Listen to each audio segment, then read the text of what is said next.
معزز سامعین، اس ویڈیو میں ہم ایک ایسا واقعہ بیان کریں گے جو علم و تقوی کے عظیم دو ستونوں حضرت امام شافعی رحمۃ اللہ علیہ اور حضرت امام احمد بن حنبل رحمۃ اللہ علیہ کے درمیان پیش آیا۔ یہ واقعہ نہ صرف ان کی بے پناہ محبت، عاجزی اور باہمی عزت کا عکاس ہے، بلکہ حلال غذا کی برکت اور اس سے ملنے والے روحانی فیوز کو بھی نمایاں کرتا ہے۔ تو ویڈیو کو آخر تک دیکھیں تاکہ آپ اس واقعے کے تمام روحانی پہلوؤں سے مستفیض ہو سکیں۔ اگر آپ کو یہ ویڈیو پسند آئے تو اسے لائک کریں، دوسروں کے ساتھ شیئر کریں اور ہمارے چینل کو سبسکرائب کریں تاکہ آپ کو ایسی مزید ایمان افروز کہانیاں سننے کو ملتی رہیں۔ تو آئیے واقعے کو شروع کرتے ہیں۔ ایک مرتبہ حضرت امام شافعی رحمۃ اللہ علیہ نے حضرت امام احمد کو خط لکھا کہ بہت عرصہ ہوا آپ تشریف نہیں لائے، آپ سے ملاقات کو جی چاہتا ہے۔ حضرت امام شافعی رحمۃ اللہ علیہ استاد ہیں اور حضرت امام احمد بن حنبل رحمۃ اللہ علیہ ان کے شاگرد ہیں۔ حضرت امام شافعی رحمۃ اللہ علیہ کا قیام مصر میں تھا، اس لیے وہاں شوافع زیادہ ہیں۔ جواب میں حضرت امام احمد بن حنبل رحمۃ اللہ علیہ نے فوراً اپنا پروگرام لکھ کر بھیج دیا کہ فلاں دن فلاں تاریخ کو آپ کی خدمت میں مصر میں حاضر ہو رہا ہوں۔ حضرت امام شافعی رحمۃ اللہ علیہ نے اپنے گھر والوں کو، اپنے ملنے جلنے والوں کو، دوست احباب اور دوسرے علماء کو ان کے آنے کی اطلاع دی،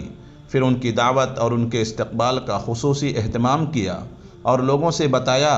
کہ اگرچہ وہ میرے شاگرد ہیں مگر وہ ایک بڑے امام ہیں، اللہ تعالیٰ نے ان کو بڑا مرتبہ عطا فرمایا ہے۔ چنانچہ جس دن ان کو پہنچنا تھا اس دن امام شافعی رحمۃ اللہ علیہ اپنے شاگردوں اور دوسرے علماء کو لے کر ان کے استقبال کے لیے شہر سے باہر تشریف لے گئے۔ اس وقت مصر کے جو بادشاہ تھے وہ بھی حضرت امام شافعی کے معتقد تھے،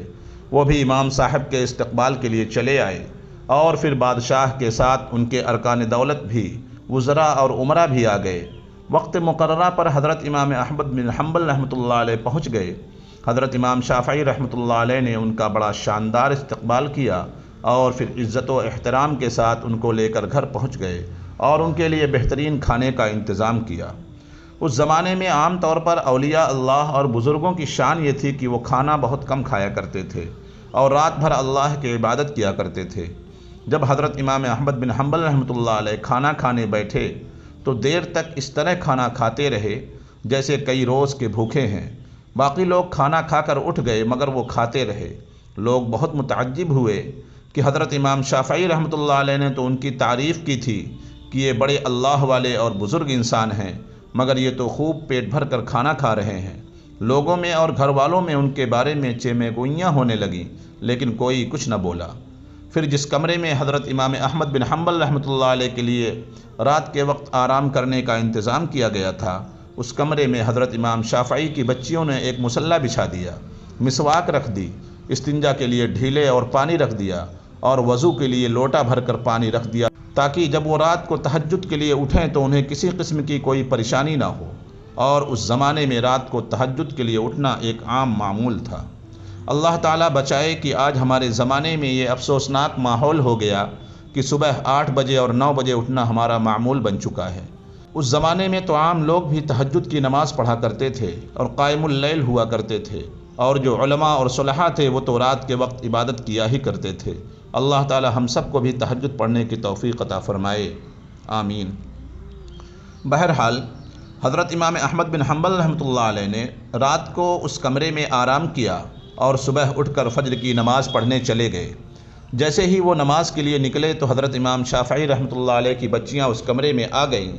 تو وہاں دیکھا کہ پانی کا لوٹا ویسے کا ویسا پانی سے بھرا ہوا ہے، نہ مسواک استعمال ہوئی، نہ ڈھیلے استعمال ہوئے اور نہ وضو کے لیے پانی استعمال ہوا، سب کچھ جیسا تھا ویسا ہی رکھا ہوا ہے۔ اب ان کے دل میں یہ شبہہ ہوا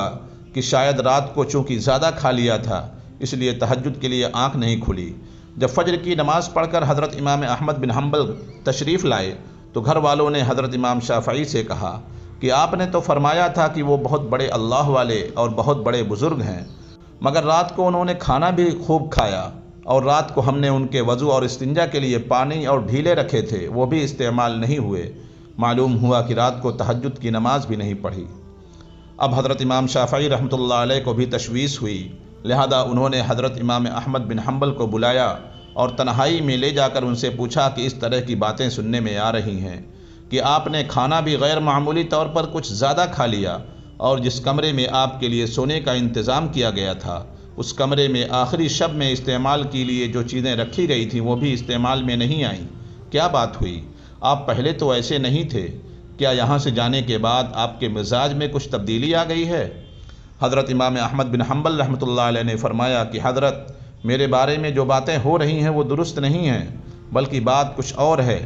بات دراصل یہ ہے کہ میں جس وقت کھانا کھانے کے لیے آپ کے دسترخوان پر پہنچا اور جس وقت میں نے اس کمرے میں قدم رکھا تو میں نے دیکھا کہ اس کھانے کے حلال اور طیب ہونے کی وجہ سے وہ کمرہ نور سے چکا چوندھ ہو رہا ہے، اور یہ دیکھا کہ آسمان سے لے کر اس دسترخوان تک انوار کی بارش ہو رہی ہے۔ جب میں نے یہ صورتحال دیکھی تو میں نے سوچا کہ شاید اس سے زیادہ حلال اور طیب کھانا مجھے زندگی میں نہیں ملے گا، لہٰذا جتنا بھی زیادہ سے زیادہ اس کو کھایا جا سکے کھا لیا جائے،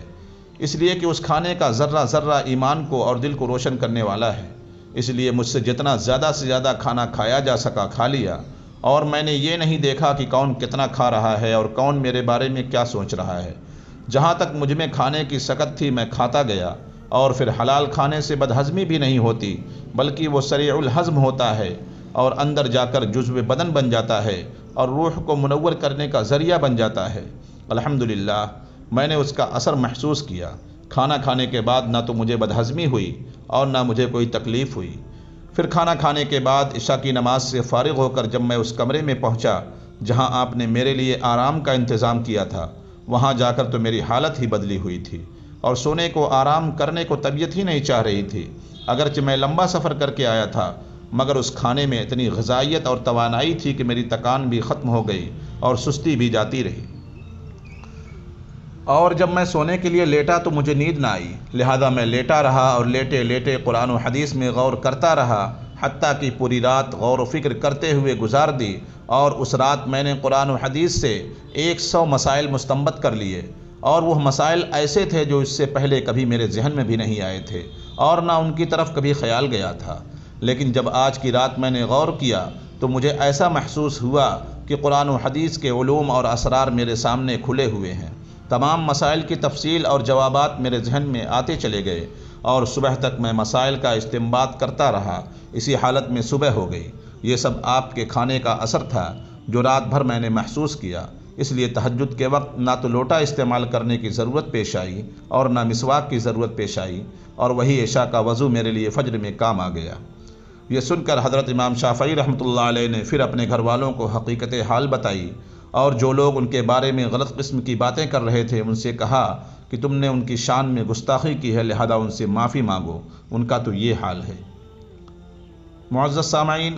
واقعی ہمارے اندر جو دین کا جذبہ نہیں ہے اور دین کی طرف میلان نہیں ہے، جبکہ ہم جانتے ہیں کہ دین برحق ہے اور آخرت برحق ہے اور ہمیں آخرت کی طرف متوجہ ہونا چاہیے، پھر بھی دل اس طرف نہیں آتا، اس کی وجہ یہ ہے کہ ہماری غذا میں مشتبہ غذا کا بڑا دخل ہے۔ اس لیے ہم حرام اور مشتبہ غذا سے بچنے کی کوشش کریں، خود بھی بچیں اور اپنے گھر والوں کو اور اپنے بچوں کو بھی حرام اور مشتبہ غذا سے بچائیں کہ کسی کے پیٹ میں حرام اور مشتبہ غذا نہ جانے پائے، ورنہ اس کے وبال سے نہ بچ سکیں گے۔ اللہ تعالی ہم سب کو حلال اور طیب روزی عطا فرمائے اور حرام غذا سے ہم سب کی حفاظت فرمائے، آمین یا رب العالمین۔